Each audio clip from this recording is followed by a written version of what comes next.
You're attempting to lend a hand to assist them. If they lack the drive to alter, your efforts won't make a difference. Epictetus was of the belief that our reactions, not the situations, dictate our emotions. Being there for others is a virtue that's hard to come by these days. However, it's crucial to realize that at times, regardless of your heartfelt intentions, a person won't change unless they are willing to. This video will provide you with signs that may indicate you're headed towards a futile path, a dead end.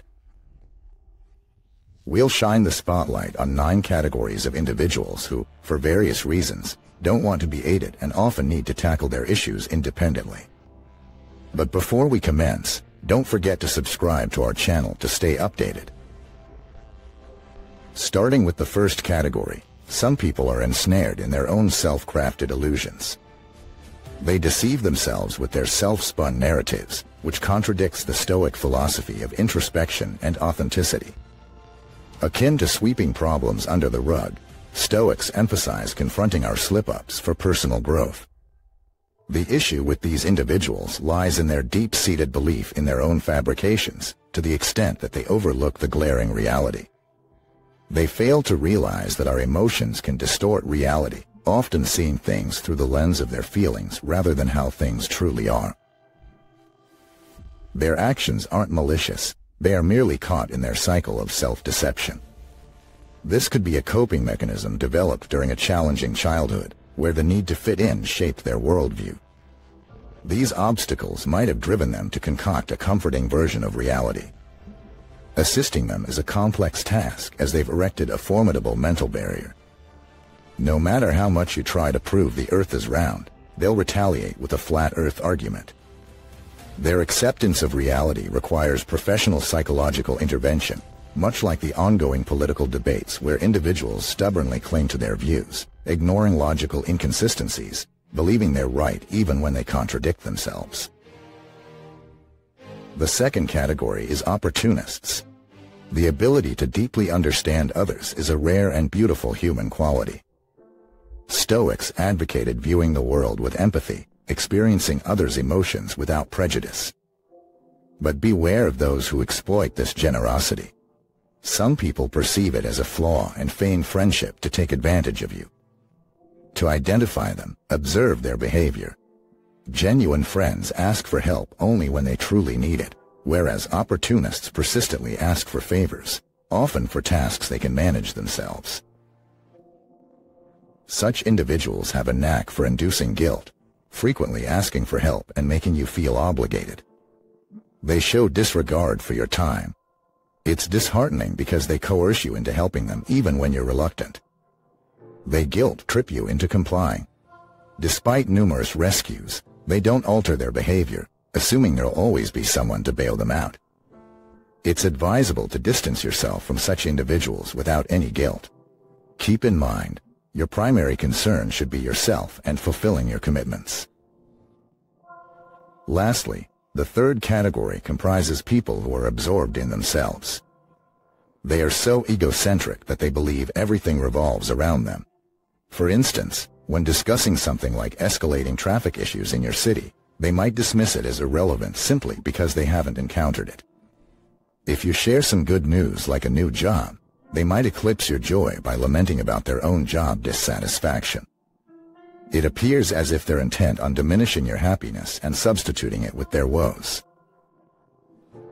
From now on, even when you should be the focus of attention, this friend hijacks the conversation, turning it into a discussion about their feelings.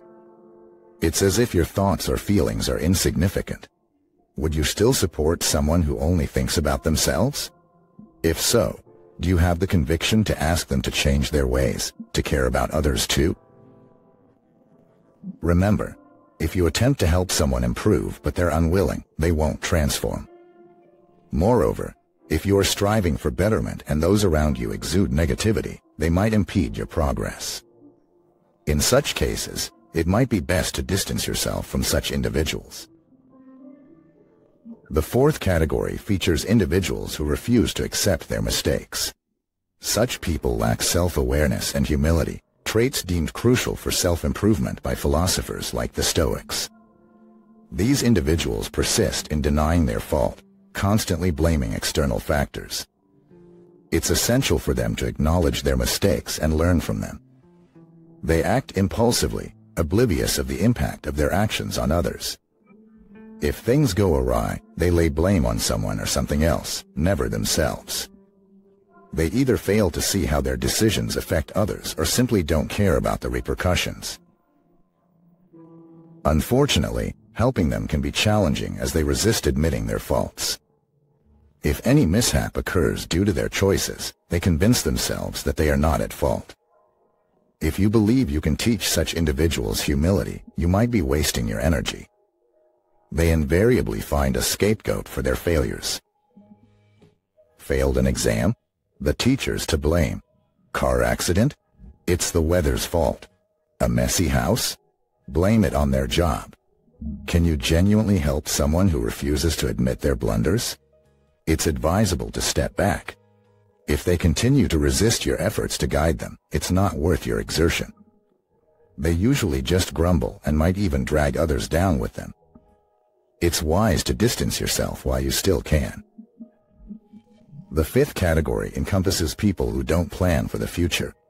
It's disheartening to witness someone you care about squandering their talents and being indifferent to your reminders of life's fleeting moments.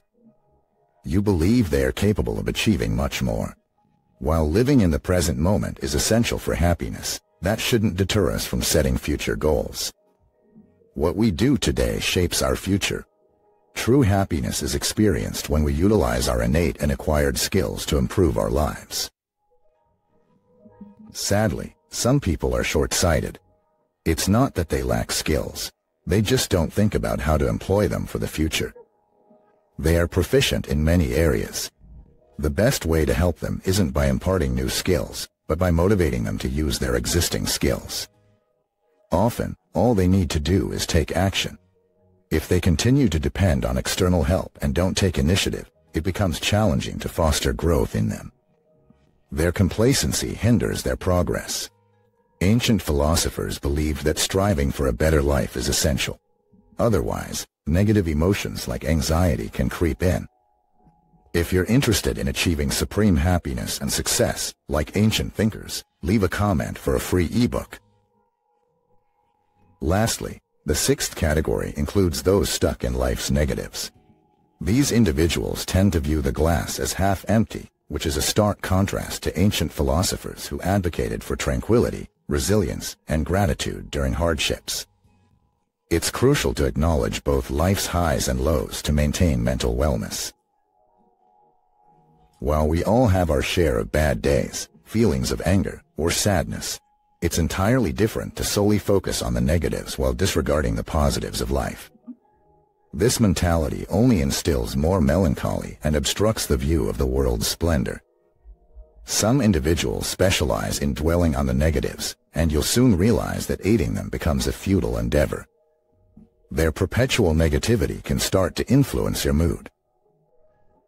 Despite your numerous attempts to provide solutions, you might start to question if they genuinely desire help or if they simply enjoy the attention they gain from their constant complaints. They might even be discontent if their problems were to disappear abruptly, as they relish having an array of issues to discuss. Certain people seem to constantly talk about their problems, as if that's the entire essence of their existence. They incessantly complain about lack of money, issues with their children or partner, or workplace frustrations. Do you think you can truly make a difference for someone who complains about every aspect of their life? And do they genuinely seek help?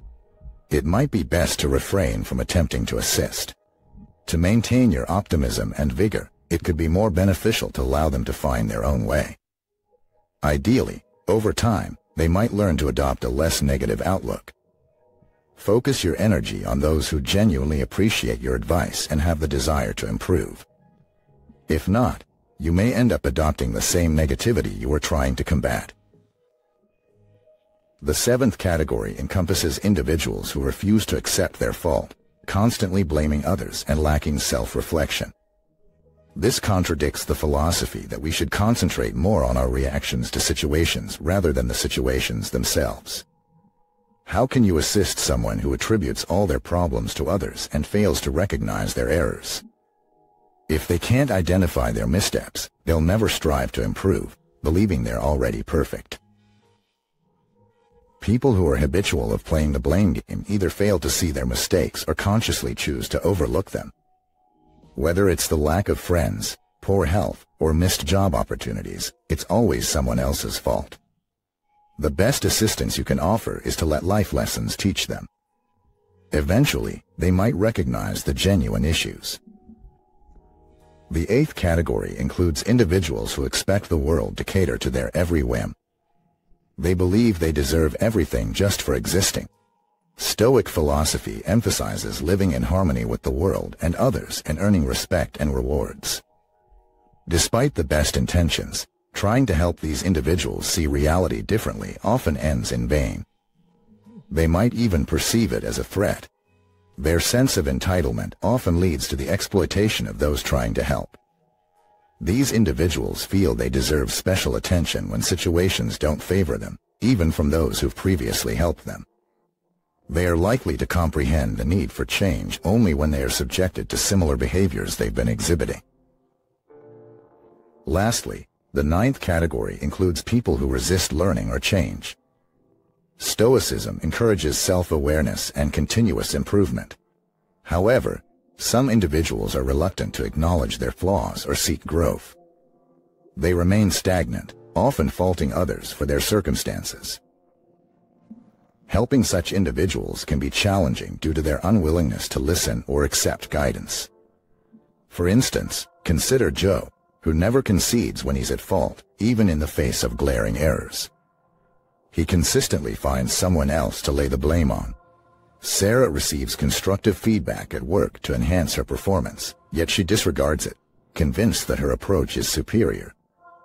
Mike constantly encounters issues in his relationships but always attributes it to not having found the right person, instead of introspecting his own behavior. Linda frequently struggles with managing her finances, but rather than attempting to budget or save, she blames her job for not compensating her adequately. In such situations, it might be best to allow them to figure things out on their own. You don't always have to lead them every step of the way. Stoicism encourages us to be in harmony with nature, forge robust relationships, and practice accountability.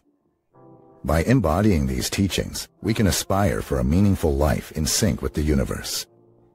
To achieve this, possessing a strong mindset is crucial, much like the Stoics did. If you're interested in understanding how, check out the video on the screen.